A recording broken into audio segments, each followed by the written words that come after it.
우리 형제님들 참 처음 갖다 드린 악보로 너무나 잘 연주해 주셔서 감사드립니다. 창세기의 특징은 이 여러 캐릭터가 나오는데 그 여러 캐릭터들 가운데서의 그들의 하나님을 경험하고 하나님을 배우고 하는 이런 것들이 아주 이게 세밀하게 또 나와 있는 부분들이 있습니다. 그래서 우리가 이 캐릭터들을 한 명씩 한 명씩 이렇게 연구하다 보면은 또 주님에 대한 것들이 또 많이 알 수 있을 거라고 생각이 듭니다. 지난 시간 기간을 제가 조금 이제 말씀드리면은 하나님께서 천지를 이렇게 창조하셨는데 6일 목요일 날 오전에 이제 아담을 창조하셨습니다. 그래서 창조되자마자 아담은 하나님을 알게 되고 노동을 했죠. 아담이 첫 번째 했던 노동, 하나님께서 시키신 것은 여러 그 생물들에게 이름을 붙이는 그 일들이었습니다.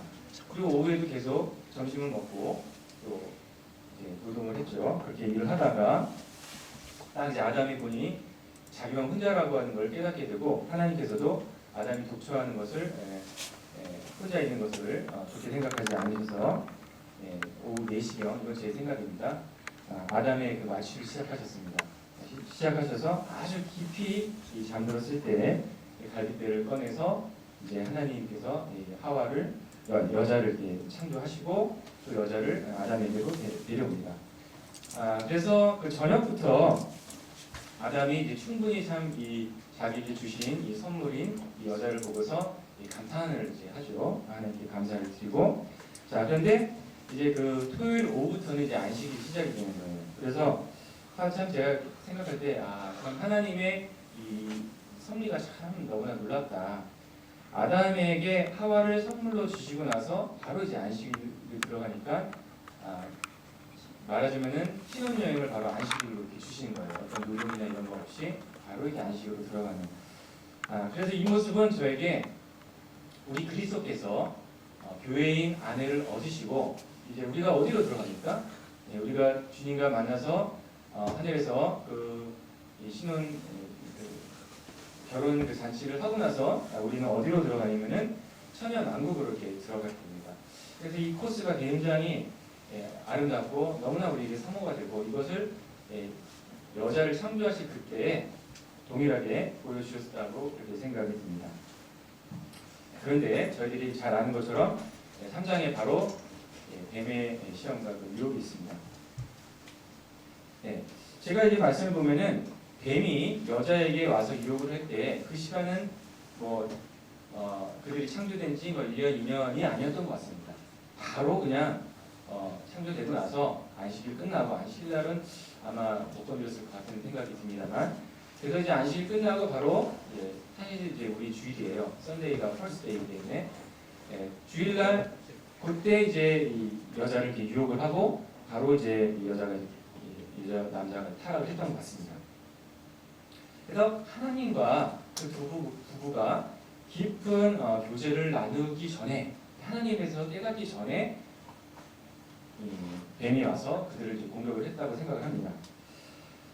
그래서 참 제가 이렇게 생각을 하면은 우리의 그 매일의 삶 가운데서도 우리가 주님과의 교제하는 시간이 얼마나 많은지 한번 점검을 해야 된다는 생각이 들었습니다. 여러분들은 어떠십니까? 참 주님과 풍성하게 충분히 매일 주님의 그 선하심을 보시고 깨달으시면서 하나님에 대해서 하나님 과연 어떠한 분이실까? 나의 그 성경을 보시면 이것이 단순한 어떤 성경 연구인가? 아니면 하나님을 인격적인 하나님을 나의 삶 속에서 내가 이렇게 참으로 생각해보고 깊이 있게 교제하고 나의 아버지, 나의 정말 사랑하는 아버지 정말 감사합니다. 이렇게 교제를 누리시는 이런 시간을 여러분들이 얼마나 가지시는지 한번 체크하면 참 좋겠다는 생각이 듭니다. 저한테 이렇게 질문해 보면은 하여간 제가 핸드폰을 가지고 들고 즐기고 느끼고 누리고 하는 그 시간만 주님께 드리면 나의 이 영적인 삶은 아주 풍족해지겠구나 라는 그런 생각을 하게 됩니다. 진정으로 우리가 매일의 삶 가운데서 주님과 말씀을 나누고 또 기도하는 이런 시간은 그렇게 찾기가 참 어려운 것 같습니다. 그래서 우리가 날마다 나의 몸을 복종시키고 내 시간을 주님께 드려서 이런 시간을 확보하는 것이 굉장히 중요하다고 생각이 듭니다. 이 사장을 보게 되면은 사장은 크게 세 부분 더하기 이제 부록 한 부분 이렇게 이제 나눌 수 있겠는데요. 뭐 워낙에 또 유명한 장이기 때문에 세세히 제가 설명을 드리지 않겠지만 1절에서 7절까지는 하나님에 대한 제사, 가인의 제사, 8절에서 15절까지는 가인의 범죄, 그리고 하나님의 형벌, 그 다음에 이제 16절에서 24절에는 이 가인의 후예들에 대해서 이제 나옵니다. 그리고 25절에서 26절에는 아벨을 대신해서 셋을 주셨습니다. 사장 전반부에 이제 나오는 그 인물은 아담과 하와, 그리고 가인과 아벨, 하나님, 그리고 또 하나의 참 인격적인 어떤 이런 존재가 있는데 바로 죄라고 하는 그 존재가 있습니다. 그래서 이 시간에는 이분들에 대해서 제가 좀 이렇게 더 살펴보도록 하겠습니다. 성경에서는 여자를 하와라고 했습니다. 하와. 이 하와라고 하는 것은 우리 영어 성경 보면 이브라고 하잖아요. 근데 왜 우리는 하와랄까? 근데 원어 성경에 보면은 이 하와라고 되어 있습니다. 하와. 그러니까 우리가 이렇게 발음하는 게 사실 원어 성경에 굉장히 가까운 거죠. 여자 이름은 하와입니다. 자, 이 가족이 아담과 하와가 에덴 동산에서 쫓겨났을 때 그들은 에덴의 동쪽으로 쫓겨났습니다. 에덴 동산이 굉장히 컸을 것 같아요. 동산이라고 하는 게 작다고 생각하는데 가든이 있거든요. 그러니까 정원이에요. 굉장히 제 생각에는 어마어마하게 크게 컸던 정원이었을까라고 생각을 합니다. 그래서 그들은 말씀 보면은 에덴 동쪽에 이렇게 동쪽으로 이렇게 동쪽편으로 쫓겨났다고 하는 것을 보게 됩니다. 그곳에 이제 또 길이 있었는데 생명나무의 그 길을 하나님께서 그룹들, 천사들과 두루 도는 불칼을 두셔가지고 그들이 그 에덴 동산으로 또 생명나무 열매로 접근하는 것을 이제 막으셨습니다. 자, 이제 하와가 이제 임신을 했을 때 당연히 그 신체적인 변화가 있죠. 배가 이렇게 서서히 불러오면서 또 많은 기대를 하게 됐을 것입니다. 그리고 이 임신 가운데서의 여러 가지 그 고통들, 여성들이 참 그런 호르몬의 변화라든가 그런 어려움을 참 많이 겪습니다. 그리고 나중에 이제 아기를 낳을 때 정말 그 큰 고통을 겪으면서 하나님께서 나한테 이렇게 말씀하신 것이 그대로 이루어지는구나. 그렇게 하와가 많이 느꼈을 거라고 생각됩니다. 사실 저도 제 큰애기 순종이를 이렇게 애견만 이렇게 낳을 때 자매가 낳을 때 정말 좀 난산을 했었거든요. 근데 그때 그 자매가 그런 얘기했어요. 그때 하와가 하나님께서 그 여자에게 주신 그 말 한마디 때문에 내가 이렇게 고생을 하는구나. 이렇게 얘기를 했거든요. 정말 그 하나님의 한 말씀이 그렇게 한 사람에게 이제 어려운 것을 주십니다. 저는 그때 옆에서 제가 정신도 바짝 나는 게 있었어요. 주님께서 여자에게는 그 잉태하는 고통, 해산의 고통을 주셨는데 남자에게는 이마에 땀을 흘려서 먹고 살라는 말씀이 있었잖아요. 제가 정말 노동을 해야 되는구나, 정말 일을 해야지 먹고 살 수 있겠구나, 그러면 큰일 나는 이런 좀 그런 게 갑자기 좀 깨달음이 됐었습니다. 자, 그래서 그런 고통을 통해서 아들을 딱 낳았을 때 참 하와가 얼마나 참 기쁨이 있었던 것 같아요. 그래서 가인이라고 하는 이름을 줬는데 이 가인이라고 하는 이름의 뜻을 찾아보면은 어떤 뜻이냐면은 얻었다, 나의 소유물 뭐 이런 뜻이거든요. 얻었다. 근데 뭘 얻었다 얘기를 했을까요? 생각을 했을까요? 바로 하나님의 그 약속이 떠올랐을 것입니다. 어떤 약속이 있었냐면은 내가 너로 여자와 원수가 되게 하고 내 후손도 여자의 후손과 원수가 되게 하리니 여자의 후손은 내 머리를 상하게 할 것이요 너는 그의 발꿈치를 상하게 할 것이다. 그래서 여자의 후손, 여인의 후손이 나와서 이 뱀의 후손의 머리를 탁 이렇게 해버릴 것이다, 부숴버릴 것이다, 이렇게 말씀하셨기 때문에 아마 그에 대한 그 기대감이 있었을 것 같습니다. 그래서 이 여인의 후손을 주님께서 나한테 주신 게 아닌가, 얻었다라고 이렇게 생각을 해서 가인이라고 하는 좋은 이름이죠. 기쁜 이름을 딱 주었을 것 같습니다. 자, 그런데 조금 있다가 둘째 아들 아벨을 낳습니다. 아벨을 낳는데 그 이후에 또 여러 또 자손들을 또 생산을 하죠. 자, 특별히 이제 아벨의 이름만 또 기록이 되는데, 자, 아벨의 이름의 뜻을 제가 찾아보니까 뭐냐면은 아벨의 이름의 뜻은 헛되다 또는 숨, 증기 이런 게 이제 아벨의 이름의 뜻이에요. 좀 이상하지 않습니까? 가인은 얻었다 이렇게 얘기했는데 둘째는 지금 뭐야 헛되다, 숨, 우리 그런 얘기 있지 않습니까? 한 방에 훅 가, 훅 하는 말은 그런 건데 그게 이게 무슨 뜻이냐면 헛되다 이런 뜻이거든요. 근데 왜 그렇게 갑자기 가인이라고 하는 그 좋은 이름에서 헛되다 이런 생각을 가지고 이름을 지었을까요? 네, 우리 특별히 자매님들은 좀 많이 아실 것 같다는 생각이 드는데, 네. 저는 제가 생각할 때 이 육아의 이 고통, 네. 그리고 이 가인을 키우면서 참 어떤 일이 벌어졌을까요?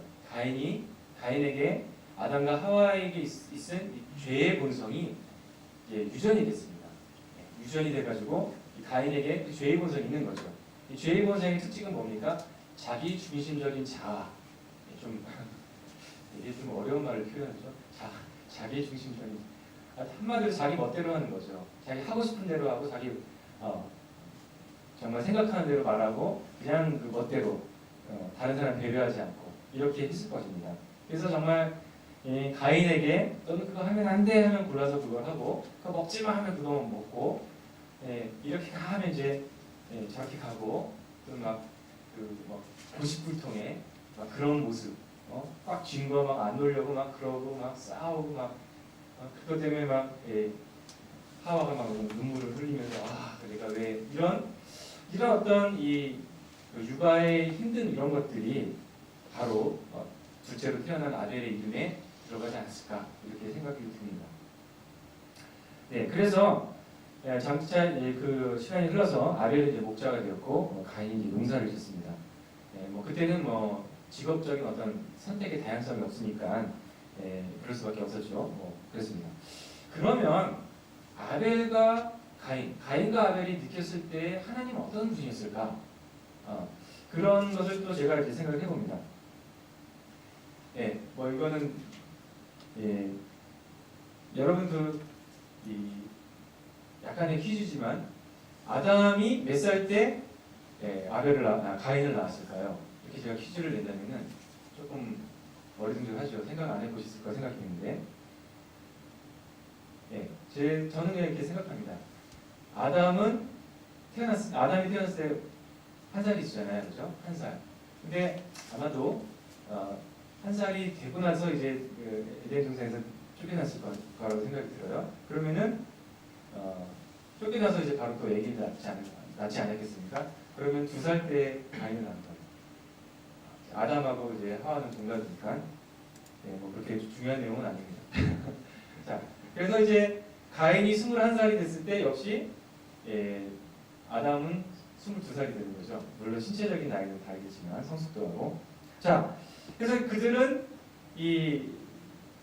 가인과 아벨은 지금 사람들처럼 하나님이 그렇게 먼 분은 아니셨어요. 그래서 어느 아담과 하와가 열심히 일을 하다가 그때는 나무 열매나 또 이렇게 그런 농사를 지었죠. 농사를 짓고 막 일을 하는데 아버지가 6일째 되는 날은 딱 쉬어요. 아버지 오늘 왜 쉬는 거죠? 하나님께서 이렇게 6일째 되는 날에 쉬라 그랬어. 하나님께서 창조하시다가 그날을 쉬셨어.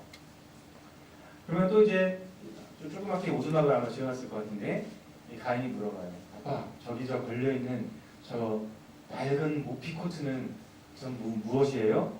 저거는 말이야 엄마랑 아빠가 에덴 동산에서 쫓겨났을 때 하나님께서 그렇게 해주셨던 거야. 친히 입혀주신 옷이야.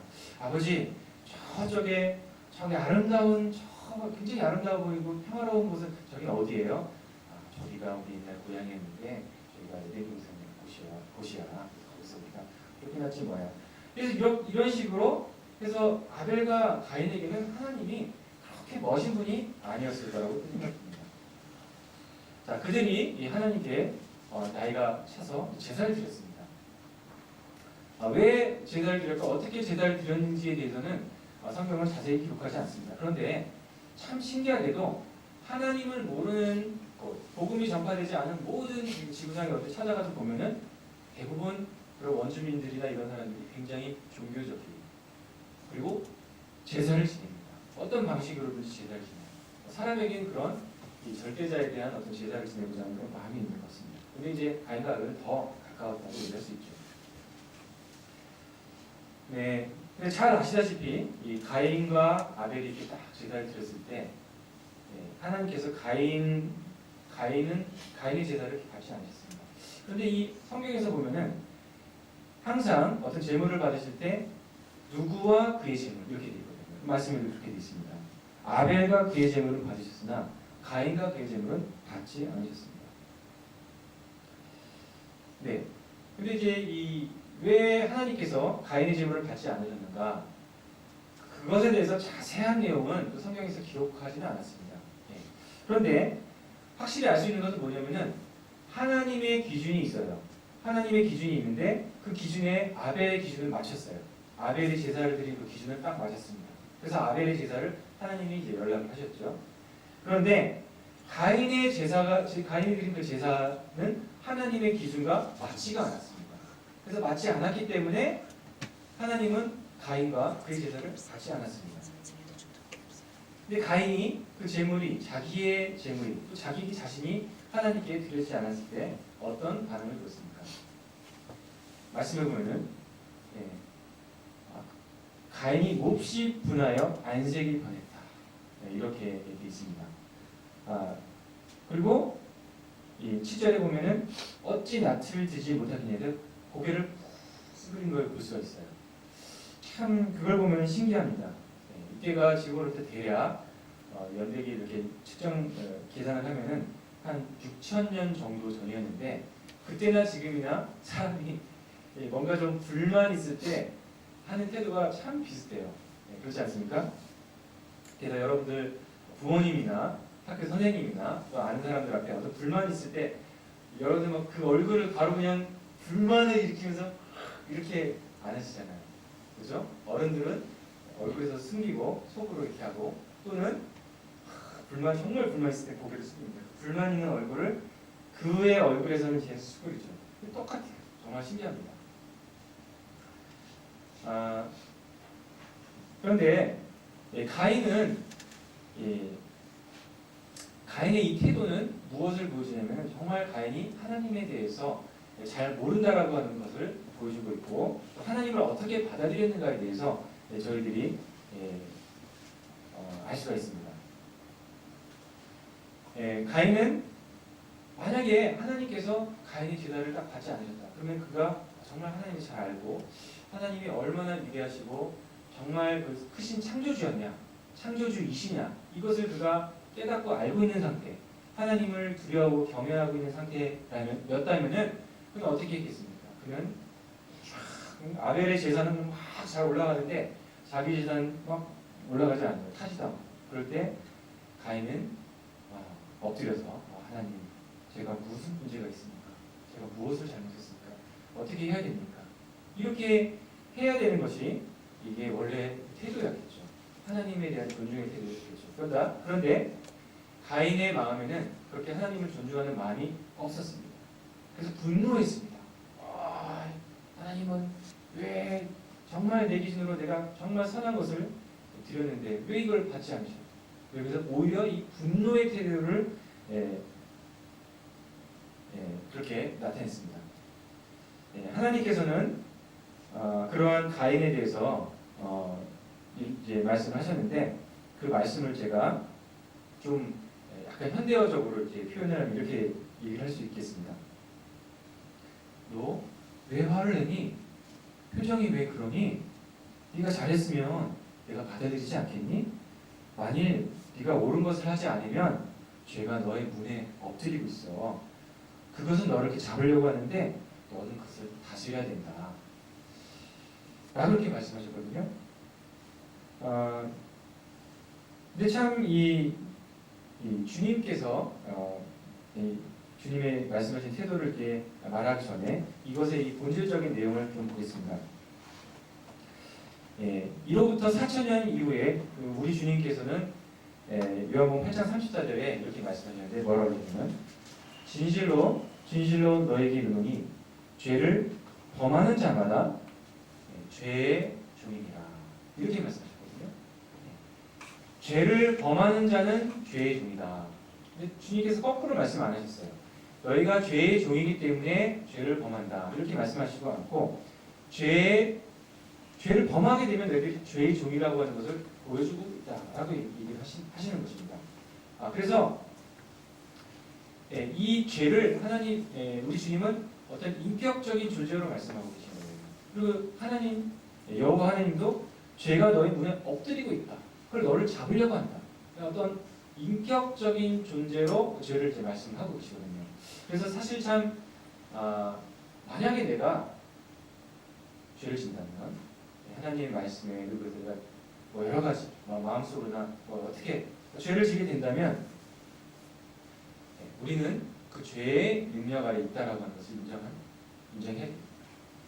그래서 우리 그리스도인들은 내가 죄를 지을 때 로마서 7장에 있는 그 죄의 본성에 내가 굴복된다라고 하는 것을 알고 바로 또 그 뒤에 로마서 8장으로 건너가서 이 죄와 사망의 법에서 해방하신 생명의 법, 또 예수 그리스도의 능력에 우리가 엎드리고 나가야 됩니다. 다시금 이제 우리 주님의 그 태도에 대해서 본다면 우리 주님께서 말씀하신 이 태도는 어떻습니까? 참 부드럽습니다. 부드럽게 말씀하십니다. 너 왜 화를 내니? 표정이 왜 그러니? 이렇게 이건 막 취조하거나 신문하거나 이런 태도가 아닙니다. 정말 어떤 학교에서 제일 착한 선생님이 화를 잘 못 내는 이 선생님이 말 안 듣는 학생 데려다가 하시는 어떤 그런 참 부드러운 태도십니다. 만약에 이 장소가 이렇게 아름다운 곳이 아닌 이렇게 고요한 에덴 동쪽이 아닌 신의 산이었으면 어떻게 했을까? 하나님이 가인을 거기에 막 딱 데려가세요. 딱 데려가신 다음에 하늘 막 연기가 자욱하고 어둡고 그냥 막 번개가 막 다다다다 치고 막 이런 곳에서 너 왜 화를 내니? 이러면은 아마 가인은 그냥 막 엎드려서 막 그렇게 했을 것입니다. 그런데 우리 주님께서는 그렇게 안 하시고 정말 조곤조곤 이렇게 모르셨습니다. 이때로부터 대략 4천년 이후에 우리 주님께서 오셨을 때 우리 주님께서는 뭐라고 말씀하셨습니까? 마태복음 11장 25절에 나는 마음이 온유하고 겸손하니 이렇게 이제 말씀하셨습니다. 나는 마음이 온유하고 겸손하다. 이것을 우리가 내 자신에 대해서 적용하면서 말을 할 수가 있겠습니까? 우리는 상대적으로, 비교적으로 이렇게 얘기를 할 수 있죠. 나는 저 사람보다 온유해. 나는 저 사람보다 좀 겸손해. 겸손한 축에 들어. 이렇게 얘기를 할 수가 있겠지요. 상대적으로. 그리고 그 표현도 내가 얘기해 주는 것이 아니라 그럼 나는이라는 표현이 좀 그렇겠네요. 어떤 사람이 저에 대해서 평가할 때 저 사람은 이 사람보다 좀 겸손해. 저 사람 참 겸손해. 이렇게 다른 사람이 얘기를 해줘야 되지 내가 얘기를 해주는 거는 그 겸손한 게 아닌 거죠, 사실은. 자, 그런데 우리 주님은 뭐라고 얘기하시면 나는 이라고 얘기하셨죠. 그렇죠? 마음이 온유하고 겸손하다. 이렇게 말씀하셨어요. 하나님이시기 때문에 우리 주님이 그렇게 말씀하신 거죠. 그래서 이 온유하고 겸손하신 이 주님의 모습이 사실 창세기에 그대로 가 있다고 저는 그렇게 생각을 합니다. 온유하고 겸손한 동물 있지요. 여러 가지 동물이 있는데 그 동물은 바로 어린 양입니다. 그래서 계시록에도 보면은 우리 주님이 보좌에 앉은 그 어린 양의 모습으로 나오는데 정말 어린 양은 이렇게 작고 온유한 동물이에요. 어린 양이 어떤 어린 양이냐? 태어난 지 1년이 딱 되는 양이 바로 어린 양입니다. 정말 사람이 어떻게 해도 믿어도 이렇게 들어도 반항하지 않고 저항하지 않는 게 바로 어린 양입니다. 참 주님의 모습이 물론 이 영광의 그 위엄의 모습도 있지만 주님께서는 그 어린 양의 모습으로 인간에게 오셨습니다. 하나님의 이 온유하신 성품은 저희들이 이 창세기 곳곳에서 또 볼 수가 있습니다. 아브라함이 참 자주 질문해요. 하나님, 나의 대를 이가 이 다메섹 엘리에셀이니까? 그 다음에 뭐 유명한 거 있지 않습니까? 50명 있습니다. 40명 있습니다. 30명 있습니다. 20명 있습니다. 10명이 있습니다. 이렇게 계속해서 반복해서 질문을 할 수 있는 분이 바로 하나님이셨습니다. 모세는 장막에서 하나님과 무엇처럼 얘기했다고 말씀이 되어 있습니까? 친구처럼 얘기했다고 이렇게 말씀이 되어 있습니다. 하나님은 어떠신 분이실까요? 하나님은 엄한 분이 아니세요. 하나님은 정말 우리의 아버지십니다. 여러분 아버지라 그러면 트라우마 있는 분들 되게 많죠. 아버지 네, 죄송합니다. 저도 그 중에 한 사람이어서 우리 애들이 아버지 그럴 것 같아요. 그런데 하나님 아버지는 참으로 온유하시고 엄하지 아니하고 참으로 겸손한 아버지인데 겸손하세요. 참으로 겸손한 그와 같은 이 태도의 아버지입니다. 그래서 하나님은 절대로 엄한 분이 아닙니다. 이 엄한 분이라고 탁 집어서 얘기하는 분이 있어요. 누가 그랬습니까? 그 한 달란트 받은 그 종이 그랬죠. 당신은 엄한 사람이 이렇게 얘기했습니다. 하나님은 절대로 엄한 분이 아닙니다. 말씀에 보면 다 나와 있습니다. 왜 화를 내는가? 왜 너 표정이 그런가? 이렇게 참 하나님은 너무나 선하시고 너무나 좋으신 분이십니다. 참 이런 하나님, 우리 때로 우리의 마음이 힘들고 어려울 때 이 하나님이 참 엄한 분으로 생각이 될 때가 있습니다. 그래서 멀리하고 하나님께 나오지 않을 때가 있습니다. 그런데 절대로 그럴 필요가 없습니다. 하나님은 정말 우리에 대해서 누가복음 15장에 나와 있는 그 맨발로 뛰어오시는 아버지, 그분이 정말 하나님의 모습이고 그것은 사실입니다. 그래서 제가 아까도 아마도 사랑이야 이렇게 perhaps love라고 이렇게 했지만은 제목을 우리 그리스도인들이 부르면 surely love, 정말로 확실히 사랑은 이렇게 뒤에 이제 좀 이상한 장면 다 빼고 그냥 하나님은 아가페 아가페 아가페 아가페 그러면 좀 재미가 없겠죠. 그래서 실제로 그렇습니다. 하나님의 사랑은 정말 아가페의 사랑, 영원히 아가페의 사랑입니다. 그래서 우리는 이 하나님께 날마다 나와서 하나님과 이 아름다운 교제의 시간을 정말 즐겨야 할 의무와 또한 필요가 있습니다. 하나님은 지금도 우리를 위해서 문을 열어놓고 계십니다. 참 안타깝게도 가인은 이 놀라운 하나님의 사랑을 깨닫지 못하고 어떻게 합니까? 아벨을 죽입니다.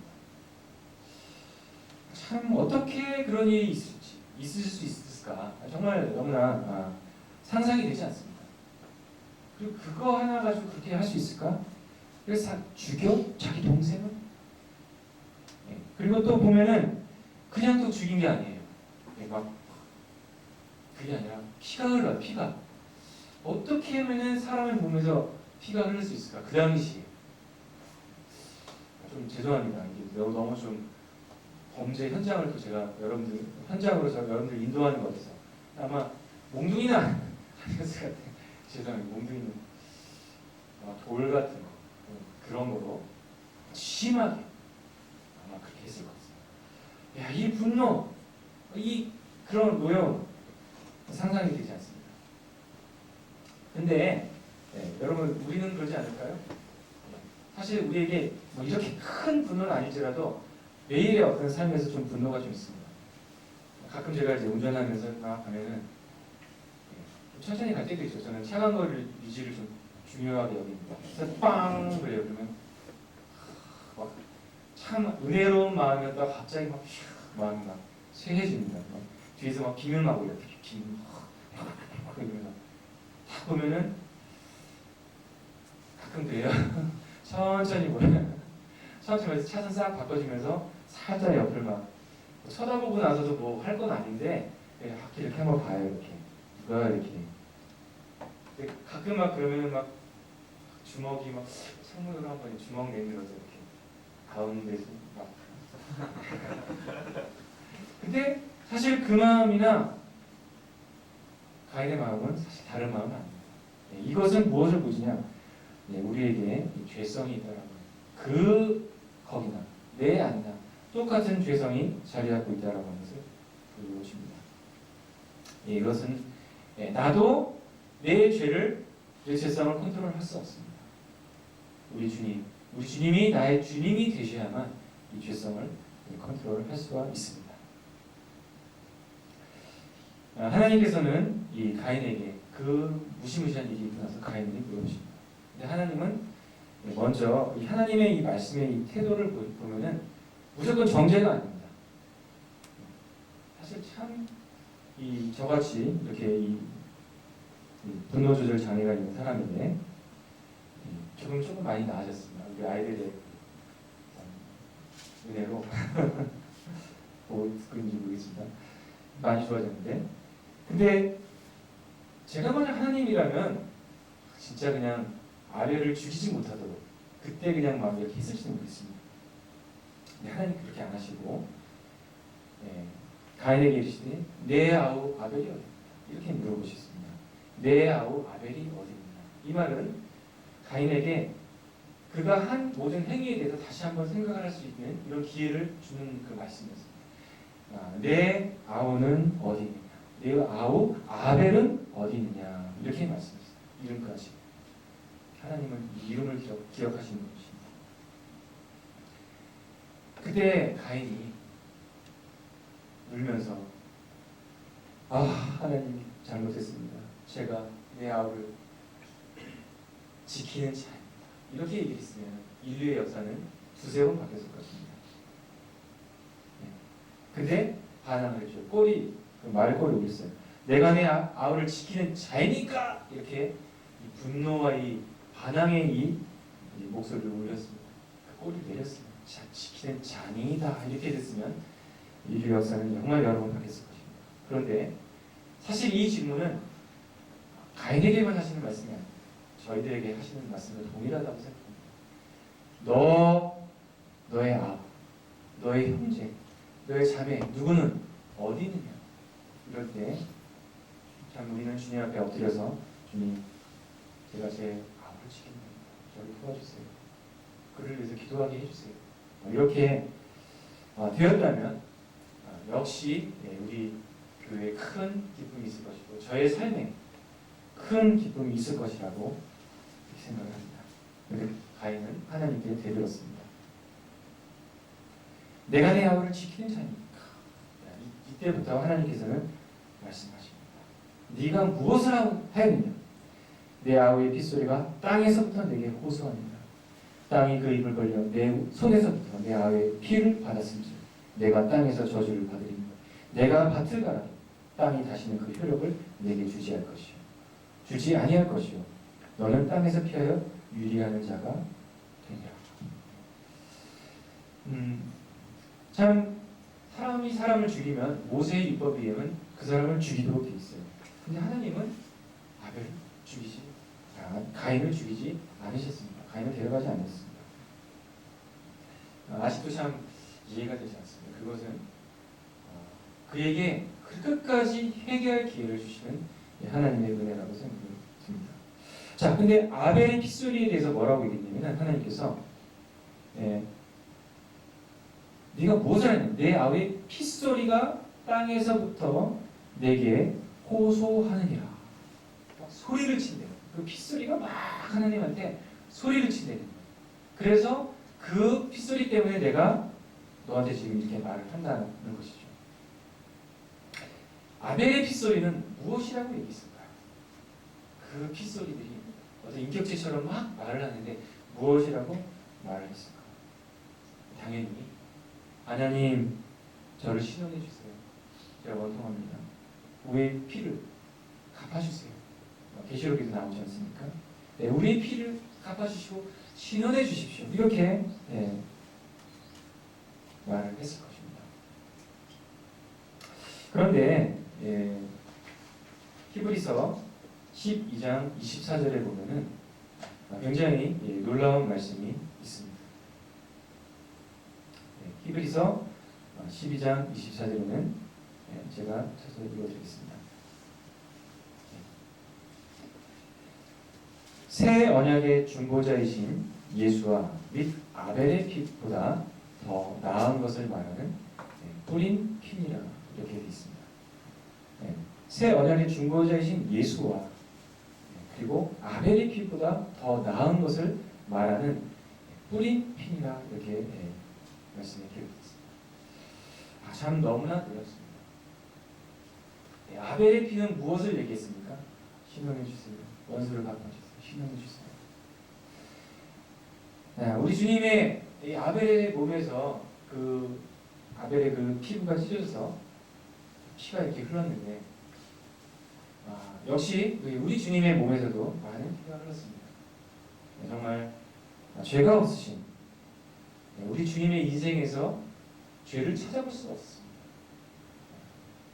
정말 선하시고 정말 사랑이 많으시고 눈물을 흘리시고 사람들을 위해서 이적을 베푸신 우리 주님의 삶에는 죄라고 하는 것은 찾아볼 수가 없습니다. 그런데 죄인들이 그 예수님을 우리 주님을 십자가에 못을 박았습니다. 정말 많은 피가 우리 주님의 몸에서 흘러나왔습니다. 그 피가 땅에 떨어질 때 그 피는 무엇을 말합니까? 더 나은 것을 말하고 있다고 뭐라고 얘기는 안 하고 있지만 더 나은 것을 말하고 있다고 얘기하는데 무엇을 말을 하고 있을까요? 그 피, 그 예수님 피 바로 누가복음 23장 34절에 이렇게 우리 주님 말씀하십니다. 아버지, 저들을 용서해 주세요. 저들은 자기들의 하는 것을 알십니다. 이 하나님의 사랑, 이 아가페적인 사랑은 바로 그렇게 말을 하는 것입니다. 우리 주님의 피는 그렇게 말을 하는 것입니다. 용서해 주세요. 용서해 주세요. 용서해 주세요. 용서해 주세요. 용서해 주세요. 저들은 자기의 하는 일을 알지 못하고 하는 것입니다. 그래서 우리 주님의 피는 이렇게 말하는 것입니다. 용서한다. 용서한다. 그 권세가 있는 거죠. 내가 죄인들을 용서한다. 이 피가 용서한다. 내가 용서한다. 참 이 놀라운 이 사랑입니다.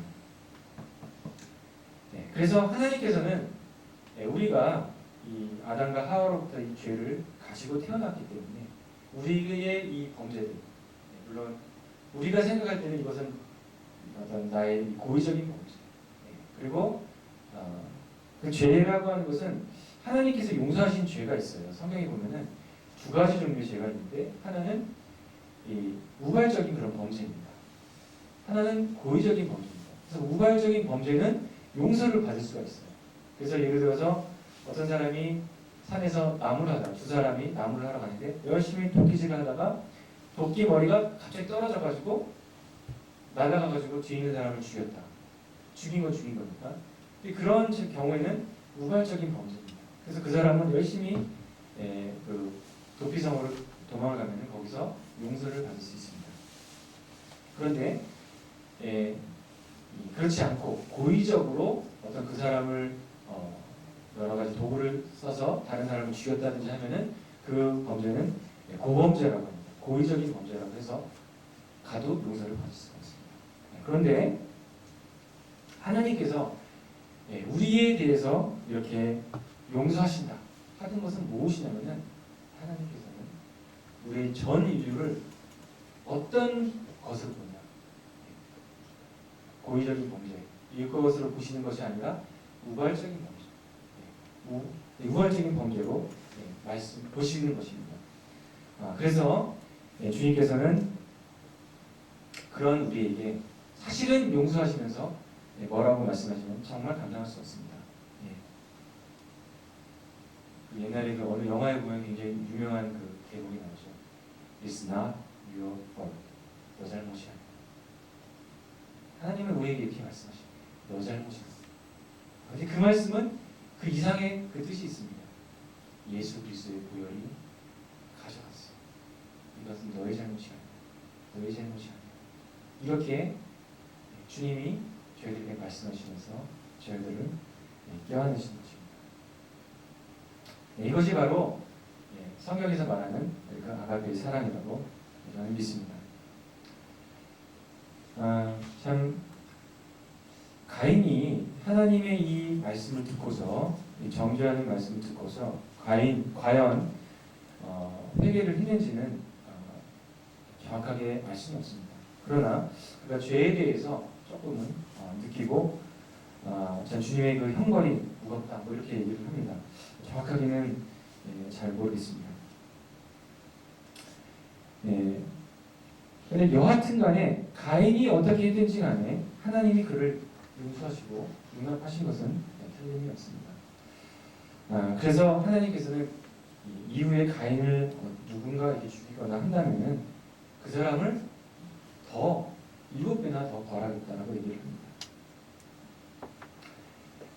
이후에 이 가인이 결혼을 하고 자식을 낳고 또 그 자식들의 그 계보가 이렇게 쭉 나옵니다.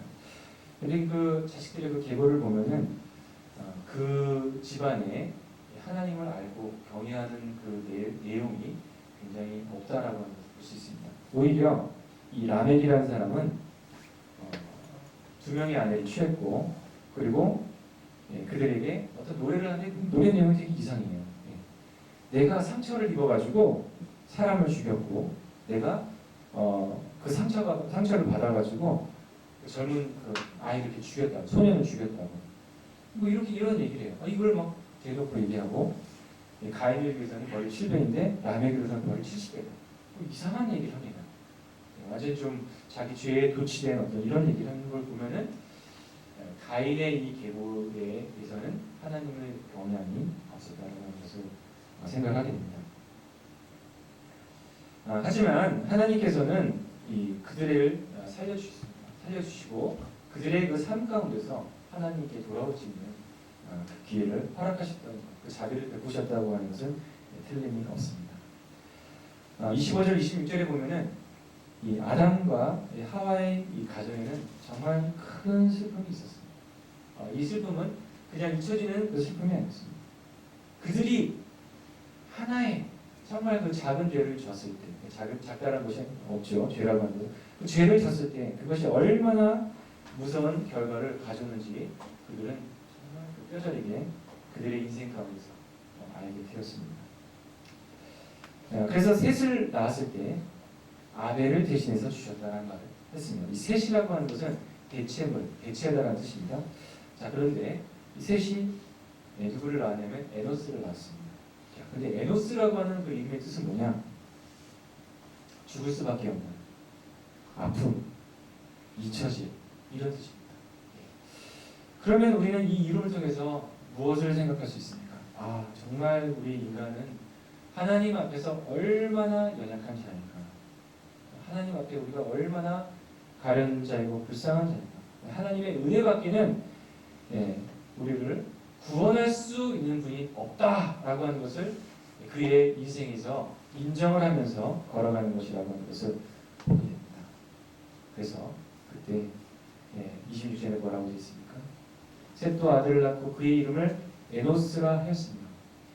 그때 사람들이 비로소 여호와의 이름을 불렀다. 그래서 이 성경에서 보면은 어떤 사람이 하나님을 부를 때 하나님의 이름이 여러 가지가 있지 않습니까? 엘로힘, 아도나이, 뭐 이렇게 여호와 이렇게 여러 가지 뜻이 있는데 여호와라고 하는 이름을 부를 때는 인격적인 하나님, 그에게 구원과 승리를 주시고 또 그와의 관계가 형성된 구속의 그 관계가 형성된 인격적인 관계를 보통 여호와라고 하는 그 이름을 부를 때 안다라고 얘기를 합니다. 그래서 그 가정은 드디어 이와 같은 그 낮춤을 통해서 여호와의 이름을 부르고 하나님과의 그 교제 가운데 들어갔다고 하는 것을 생각하게 됩니다. 그래서 이 4장 말씀을 볼 때 너무나 슬프고 아픔의 이 기록들이지만 그 가운데서 하나님은 얼마나 선하신 분이신지에 대해서 저희들이 정말 크게 묵상할 수 있었다고 그렇게 생각을 합니다.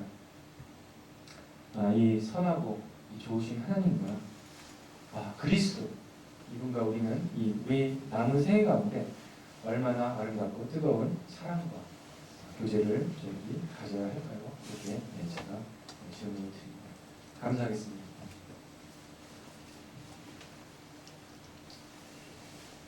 아버지 하나님, 참 이 많은 성도들 앞에서 하나님에 대한 인격과 우리 주 예수 그리스도에 관한 지식을 나누게 해주시니 감사드립니다.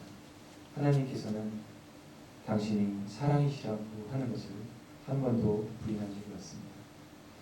하나님의 사랑은 아가페 사랑입니다. 죄인의 죄를 덮으시고 용서하시고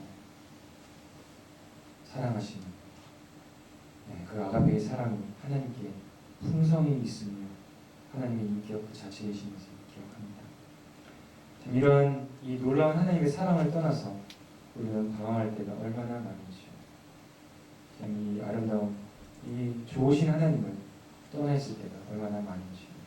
주님, 이제 참 주님의 피로 값주고 사신 우리 각각의 성도들을 보시고 참으로 기뻐하시고 즐거워하신 주님과 저희들이 항상 연합되어 많은 시간을 나누고 교제 가운데서 주님을 누리며 살아가게 되기를 원합니다. 주님, 우리 성도들을 모두 복 주시고 주님의 그 아름다운 시간 가운데 초대해 주신 그 초대의 시간을 즐기게 하여 주시기를 기도합니다. 어떤 어려운 일이나 힘든 일이 있을 때 지체 말고 무릎 꿇고 주님께 기도하며 살 수 있도록 하여 주시기를 기도합니다. 이 놀라운 사랑과 우리에게 성령님으로 말미암아 저희에게 허락하신 하나님께 감사드리며 모든 말씀을 주 예수 그리스도의 이름으로 감사하며 기도합니다. 아멘.